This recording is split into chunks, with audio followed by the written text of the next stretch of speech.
actually difficult, or just not for like everybody. Like there should be a separate rating on a cartridge or a disc or whatever the hell now that decides the ESRB, and it should just say like how hard the game is beside it. It'd be like you just put N for noobs. Yeah, well, I mean that just doesn't work in today's market though, because it's not so much the developers. The developers, let's say the guys designing WoW raids might be like, let's make this so hard that like only the best of the best can do it. But the guys at the top are saying, no, we're gonna make it so everybody can do it because that's our model now. We want everybody to be able to play the game, kind of thing. Yeah.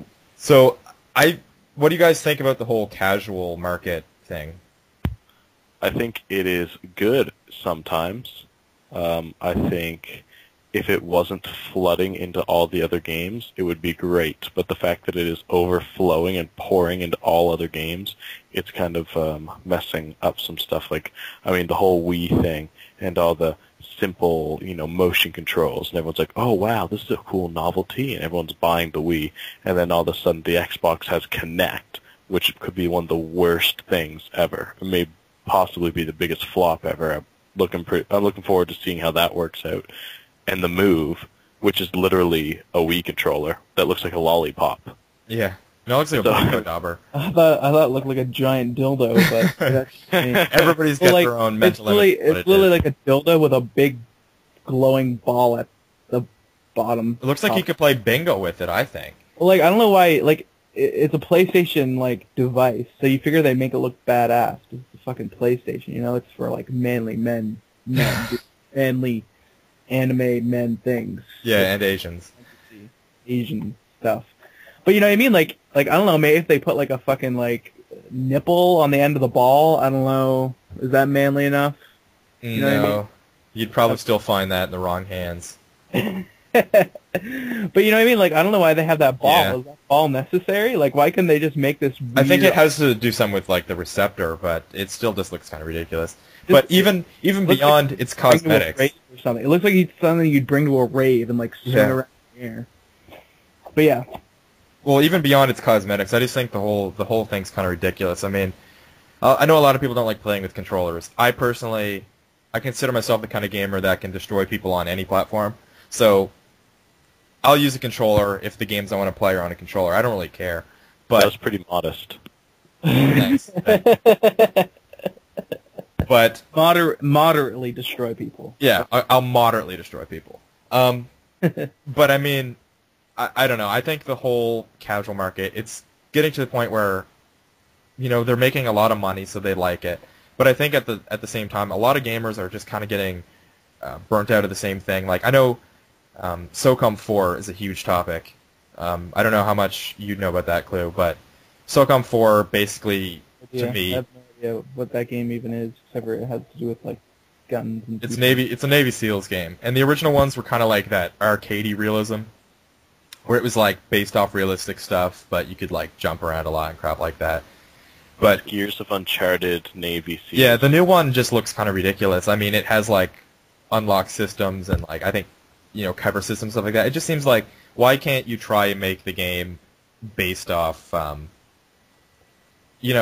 made it successful rather than just copy everything like Call of Duty and Gears of War and stuff like that?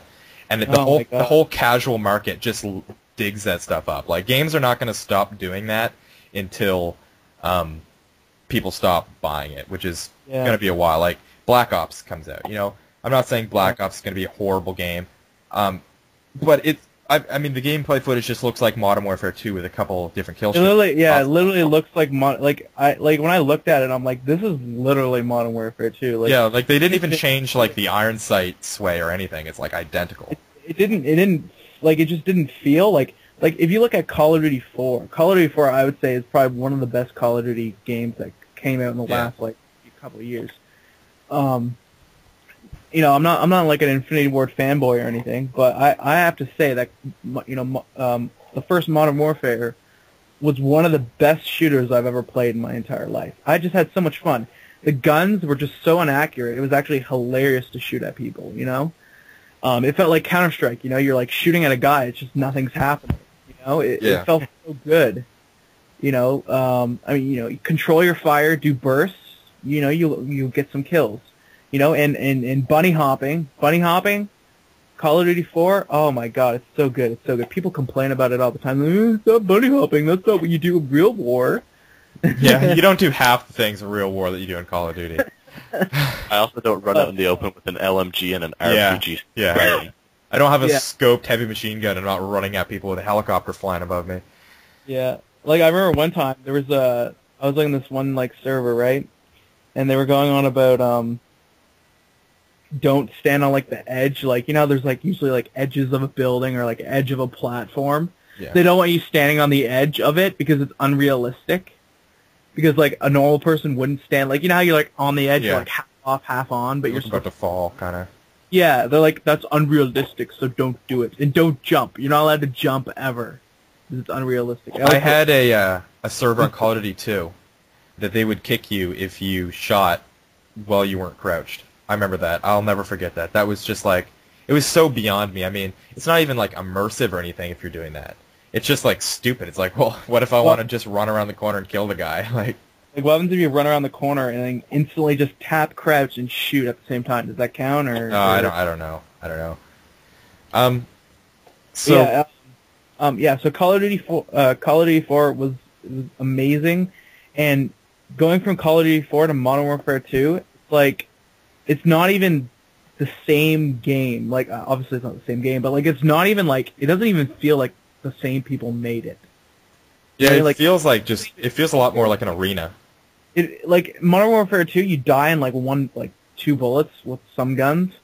And in Call of Duty, you're, like, lucky to, like, 3-shot someone with an AK-47, and you have stopping power with 3 shots. It takes, I think, 4 shots if you don't have stopping power to kill someone. I think. It might be 2, or 3, I'm not sure. But, like, and the guns are so, like, recoily, and there's sway, and, like, guns are just useless if you just spray at a guy, like, unless you're, like, in his grill, but it just feels, like, so different. It's just, I can't believe it, like, and that's what I felt when I seen the Black Ops. I was like, this feels like, it just feels like Modern Warfare 2. Like, it just didn't really impress me much. Yeah. I mean, I don't know. I've kind of lost a lot of interest in shooters. Like, shooters are shooters now. I'm still waiting for, like, that kind of realistic, kind of like Insurgency, like a high-quality game like that. Yeah, well, I mean, like, Arma, or I don't know if that's the correct pronunciation, but... Arma? You mean that game that's impossible to run? Yeah, I cannot run that game at all with my computer, and my computer's not that bad. Well, yeah, I think it might be that game. And there's, like, Operation Flashpoint, I think it is, or something like... There's, like, really insanely realistic games. I'm just still, like, Insurgency is such a great game. It's just, like, it's, like, realistic. It's a mod, so... Yeah, it's a mod, but it's realistic, but it just feels fun. Like, you don't feel like you're playing a realistic game. It just feels kind of immersive.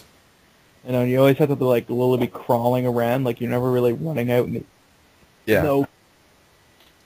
So. Yeah, it's pretty good. So, we've touched on the casual market thing. We've touched on a little bit of MMORPG stuff. I really wanted to talk more about that, but I think that's more for another day. So, if there's any last things you guys want to throw out there before we hit, like, a ridiculous margin of time, go ahead and do that now, I guess. Well, basically, I mean, I couldn't really talk all that much about WoW, which is what this episode is really focused on. I never really got into WoW, so I didn't really have that much to put for it, but I can comment on the general noobification of most games in the marketplace of today. And I'm looking forward to episode 2, and I'm looking forward to getting into some new territory and really just exploring this delightful world that we call gaming. Well, hopefully it works out like that. I mean, I really wanted to touch on Star Wars: The Old Republic because I've got a lot to say about that game. I've got a lot to say about a lot of these upcoming games. And really, I think it's kind of a controversial subject among gamers and maybe kids. I don't know. I'm just throwing that out there. Just random kids. Yeah, like, just random kids. It's like kids in Africa. They're like, okay, well, not those kids. I'm saying kids because if you've read any forums or like YouTube comments about some of these games, random kids, you know, that like don't even have like, a just house. kids. Just, yeah, just random kids, right? Yeah, it's controversial amongst kids. The reason I say kids is because a lot of the people who argue about these kind of games aren't giving very valid arguments. I don't know. That's just like the life of being online. It's the life of being online. But when you get called a poopy head, you know you're in the pretty deep waters at that point. Oh no, I just know that when I'm on Xbox Live and some guy yells at me, "You're a wiener." I don't know. At that point, I just know. Oh yeah. That's a classic. It's a classic. Classic child insult. Yeah. So I don't know. I think we touched on enough today. Yeah, we definitely touched enough stuff today. I have a list of things here I'm still looking at. Like my fingers are literally just. I told you I was fond of you guys at the start. Yeah, well, I mean, yeah, that was pretty much. That pretty much did it in right there. Like I couldn't handle myself after that point. I just had to touch everything. But. So I guess to conclude, thanks for listening to the first episode. It's probably pretty rusty. Our recording setup is pretty sketchy. I don't even know if the mic volume is proper. So I apologize for anything like that. I don't know if you've been recording this entire time. We have no idea. Yeah, I hope it's been recording. That's all I can say. But thanks, anybody who listened. Stay tuned for, like I said, the casting of StarCraft 2 in League of Legends. Send us any comments.